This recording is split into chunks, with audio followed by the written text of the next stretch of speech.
Well, this is a major health problem in the United States and has been increasing over the past several decades. All of the major health players, the CDC, the Institute for Medicine, the NIH, all recognize that sleep-related issues and sleep-related health problems have been increasing in frequency and severity for many years.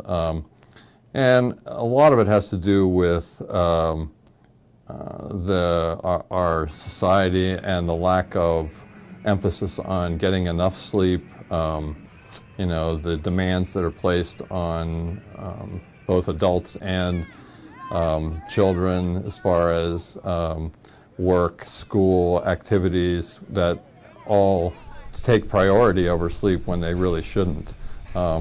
And it's been clearly shown in excellent research over many years that lack of sleep leads to all kinds of sleep problems, both metabolic, causing people to have increased appetite and gain weight, and mental functioning. It's well shown that people that are sleep deprived have decreased reaction time, decreased ability to do cognitive functions, decreased ability to learn, so it affects children and adolescents in school. It affects workers at their job. Harvard did a study recently that estimated that there's somewhere in the range of $60 to $70 billion in lost productivity every year because of sleep deprivation in the United States, because of mistakes that are made by workers on the job. There are a lot of accidents that occur because of people that are driving when they're sleepy or drowsy. It's definitely a major health problem in the United States.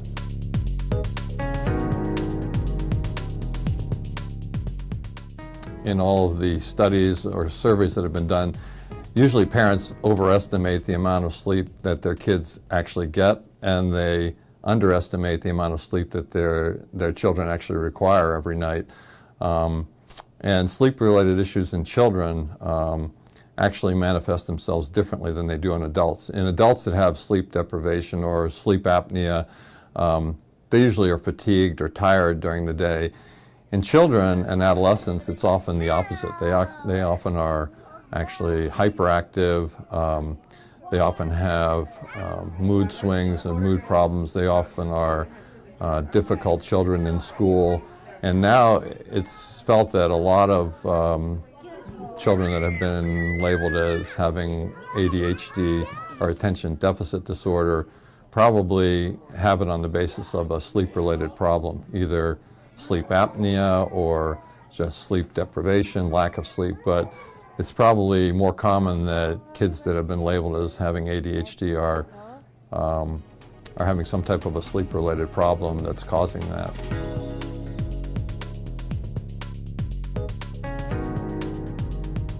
In general, some of it has to do with the examples that their parents set for them.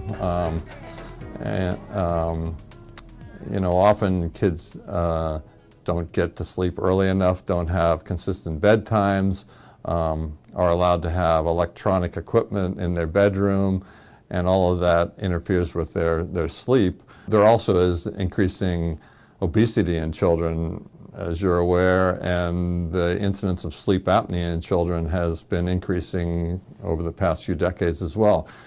There was a statement released and a paper put out by the American Academy of Pediatrics in 2012 that recommended that children that snore at night and have any other manifestation possibly of sleep apnea should have sleep studies done. And again, that would be kids that have learning problems or behavioral problems or appear to be having emotional problems.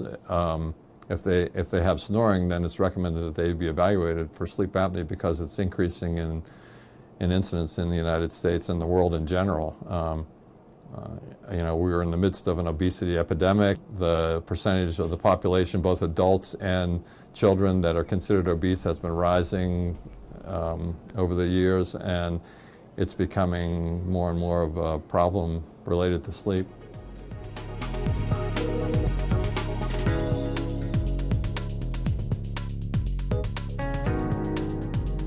So the best thing parents can do is set a good example and actually be firm about things. I mean, the best thing to do for kids from an early age on is to set a consistent bedtime and try to stick to it.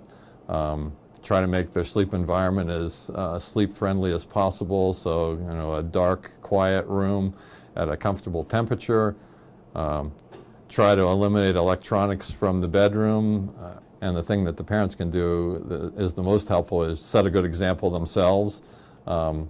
Be firm about, you know, appropriate sleep times and amount of sleep, and try to start that at an early age so that kids develop good sleep habits over their childhood that they can carry on into their adult life. And so, yeah, it's important for parents and caregivers to start early to, you know, set the stage, you know, and the groundwork for good sleep habits. Sleep is, it's kind of shortchanged as far as a health, you know, issue, but it's just as important as nutrition, exercise. You know, it's as important as breathing and eating. It's an extremely important health-related issue.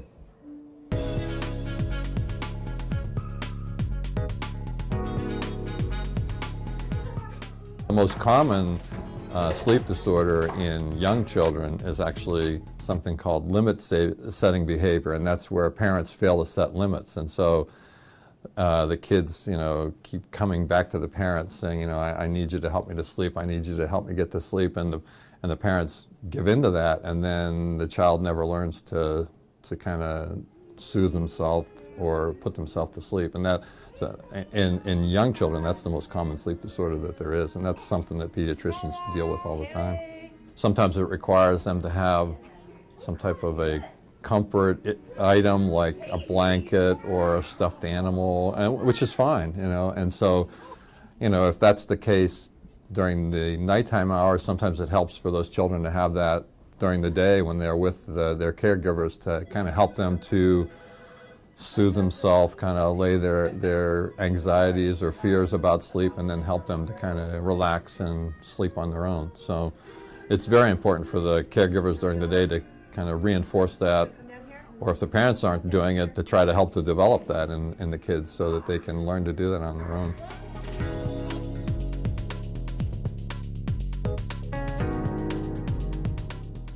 Well, sleep studies are used primarily to diagnose sleep disorders that require treatment. And so that would be primarily obstructive sleep apnea, or children can also get what's called restless leg syndrome. It's not as common as in adults, where they move their legs a lot at night and they wake themselves up at night.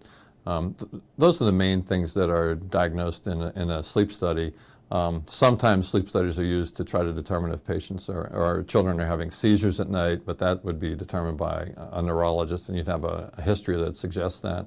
But again, as I mentioned earlier, the American Academy of Pediatrics basically has recommended that if children snore and they have issues with behavior during the day or symptoms that would be suggestive that it might be due to a sleep disorder, then they would be a candidate for a sleep study. And more sleep centers are now becoming accustomed to doing sleep studies in children. They're more child-friendly. The parents are actually allowed to stay, maybe not in the same room, but in the facility, so that they can be available for the child. And it's becoming a much more frequent thing. If there's disruption of the child's sleep, then the parents aren't sleeping as well, and other siblings aren't sleeping. So it's a major problem for the whole family. So it's important to try to intervene and correct it.